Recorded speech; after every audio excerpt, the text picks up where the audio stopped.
මම ප්ලේයර් කෙනෙක් වුණත් උපනායකයෙක් වුණත් ටීම් එකට දෙන්න පුළුවන් උපරිම සහයෝගය දෙනවා. හිතනවා හොඳ ඔපචුනිටි එකක් කියලා. කමින්ද ඔයා කණ්ඩායම් තුනේම උපනායකයා. මේක ටිකක් වෙනස් විදිහේ වගකීමක් වගේම ලොකු බරක්. කොහොමද මේක දකින්නේ? ඇත්තටම ඔපචුනිටි එකක් ඉදිරියට ගත්තොත් මම හිතනවා හොඳ ඔපචුනිටි එකක් කියලා. ඒත් එක්කම ටීම් එකට දෙන සපෝට් එක මම හිතනවා උපනායකයෙක් වුණත් කණ්ඩායමේ සාමාන්‍ය ප්ලේයර් කෙනෙක් වුණත් මම හිතන්නේ ටීම් එකට ඒ සපෝට් එක දිගටම දෙන්න ඕනේ. ඉතින් මම හිතනවා උපනායකයා ප්ලේයර් වුණා කියලා වෙනසක් නැහැ. ඉතින් මම හිතන්නේ මට දෙන්න පුළුවන් උපරිම සහයෝගය නායකයාට සහ ටීම් එකට කෝචස්ලාට දෙන්න තමයි මගේ බලාපොරොත්තුව. කවුද දැන් පොඩි කාලේ කණ්ඩායම විශාල හැලැප්පීමකට ලක් වුණා.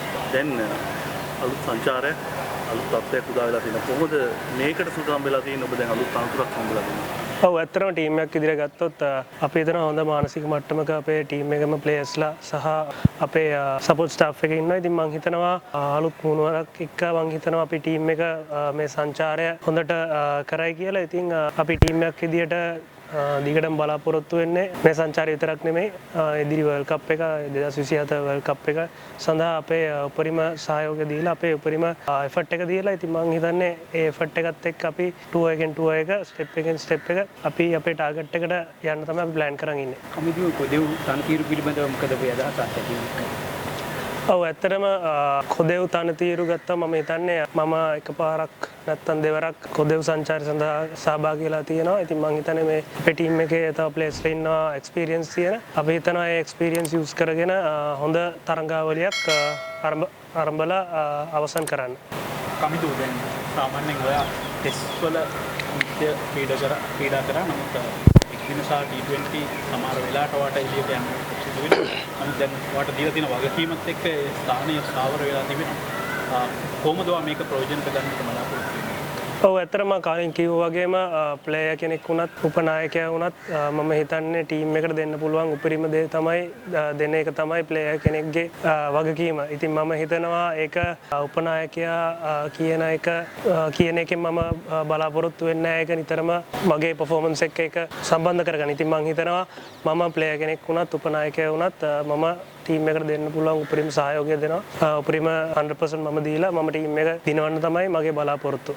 කමුදු 19 කණ්ඩායමේ ඉඳන් අපි දකින්න ලෑස්ති තමයි ඔයා කැප්ටන්සි කරනකොට ලොකු රෙස්පොන්සිබිලිටි එකක් එක්ක වගේ පර්ෆෝමන්ස් ඇහෙන උඩ තැනක තියෙනවා. ඒකට කොහොමද ඔයා ඒක මොටිවේෂන් එකක් කරගන්නේ? රෙස්පොන්සිබිලිටි එකක් ආවහම ඔයාගේ පර්ෆෝමන්ස් වැඩි දියුණු කරගන්න. ඔව් ඇත්තටම කිව්වාගේ මම 19න් පාර නායකත්වයේ දරුවා. ඉතින් මම හිතන්නේ නායකයාට උපරිම සහයෝගය දෙන්න සහ කෝච්ට උපරිම සහයෝගය දීලා කණ්ඩායමේ අනිකුත් ප්ලේයර්ස්ලා ඔක්කොමත් එක්ක සහයෝගයෙන් ටීම් එකක් ඉදිරියට ඉස්සරහට යන්න තමයි බලාපොරොත්තුව. මගේ එක්ස්පීරියන්ස් යූස් කරලා ඉතින් මම හිතනවා මගේ එක්ස්පීරියන්ස් උත් යූස් කරලා මට දෙන්න පුළුවන් උපරිම සහයෝගය ටීම් එක වෙනුවෙන් නායක වෙනුවෙන් මම දෙන එක තමයි මගේ යුතුකම. කමිටුව ප්‍රශ්න දෙකක් තියෙනවා. ඒක ප්‍රශ්න දෙක. පළවෙනි එක තමයි දැන් ඔයා කණ්ඩායම් තුනේම උපනායකයන් නිසා ඔයාලට කණ්ඩායම් තුන වගේ ප්ලේස් එක රැඳව ගන්න සිද්ධ වෙනවා. එතකොට ඔයාගේ බැටිං එකේ ඔයා ටෙක්නිකලි කොහොමද එකක් මේකට ජස් වෙන්නේ එක. දෙවෙනි එක ඔයා දැන් තිබුණු කරුවේ කණ්ඩායමට එනකොට බොහෝ වෙලාවට ඒ කණ්ඩායම සම්පූර්ණයෙන්ම ස්කෑන් කරලා තමයි එන්නේ. කවුද ඉන්නේ මොනවා මේකට මොනවද කරන්න පුළුවන් අර මේ කියලා. එතකොට ඔයා වෙච්ච පළවෙනි හමුවේදීම ගැරි කස්ටර්ලාට මොනවද කිව්වේ? ඇත්තටම මම පෙර දෙනවන් හිටියේ ඉන්දියාවේ IPL එකේ. ඉතින් මම එක සෙෂන් එකක් අපේ අලුත් කෝච් එක්ක කරා.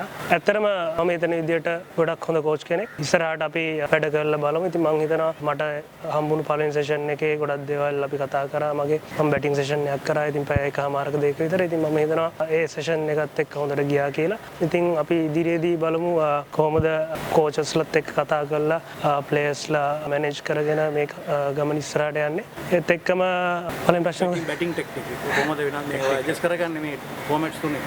ෆෝමැට් තුන මම හිතන්නේ මම පසුගිය අවුරුදු දෙකේ එක දිගට සෙල්ලම් කරා. ඉතින් මම හිතනවා උපනායකයා වීම ඒකට බලපාන්නේ නැහැ කියලා. ඉතින් මම හිතනවා මම ෆ්‍රී මගේ මයින්ඩ් එකත් එක්ක මම ෆ්‍රී සෙල්ලම් කරන්න මම කලින් සෙල්ලම් කරා වගේ. IPL එකේදී මොන වගේ එක්ස්පීරියන්ස් එකක්ද ගත්තේ? මොනවද එතනින් ඔයාලට ඉගෙන ගත්තේ? ඔව් අපි හැමෝම දන්නවා IPL එක ගොඩක් ඉන්ටර්නැෂනල් ප්ලේයර්ස්ලා එකතු වෙන තැනක්. ඉතින් මම හිතන්නේ ගොඩක් හොඳ එක්ස්පෝෂර් එකක් හම් වෙනවා ඕනම ප්ලේයර් කෙනෙක්ට. මට විතරක් නෙවෙයි මම හිතන්නේ අපේ ප්ලේයර්ස්ලා 5ක් 6ක්ම ශ්‍රී ලංකා IPL එක. ඉතින් මම හිතනවා එක්ස්පීරියන්ස් එක ගොඩක් හොඳ එක්ස්පීරියන්ස් එකක්. මේක මගේ ගියපු දෙවෙනි අවුරුද්ද IPL එක. ගිය අවුරුද්දත් මම ඒ කණ්ඩායමත් එක්කම සම්බන්ධ වෙලා තමයි ශ්‍රී ලංකාවේ. ඉතින් මම හිතනවා හොඳ එක්ස්පීරියන්ස් එකක් හම්බුණා. හොඳ කම්පිටිෂන් එකක්. ඉතින් මම හිතනවා ඒ කම්පිටිෂන් එකත් එක්ක අපිට ලැබෙන එක්ස්පෝෂර් එක එක්ස්පීරියන්ස් එක අපේ අනාගතයට ගොඩක් වටිනවා කියලා. ප්ලේ ඔෆ් ගියපු ක්‍රීඩකයෙක් මෙතනින් ඉන්නේ. ඒ කවදද ක්‍රිකටින් පොදු සංචාරක? ඒක ඇත්තටම මම දන්නේ නැහැ. ඒක බෝඩ් ඇනවුන්ස් කරේ මං හිතන්නේ. ඔබේ නිෂ්පාදන ක්‍රීඩා ශේෂ්ත්‍රයට අදාළද? එසේනම් ඉහළ ප්‍රතිචාර සඳහා ලංකාවේ අංක 1 ක්‍රීඩා නාලිකාවේ ඔබේ දැන්වීමත් ප්‍රචාරය කරගන්න. දැන්ම අප අමතන්න 07 267 73 77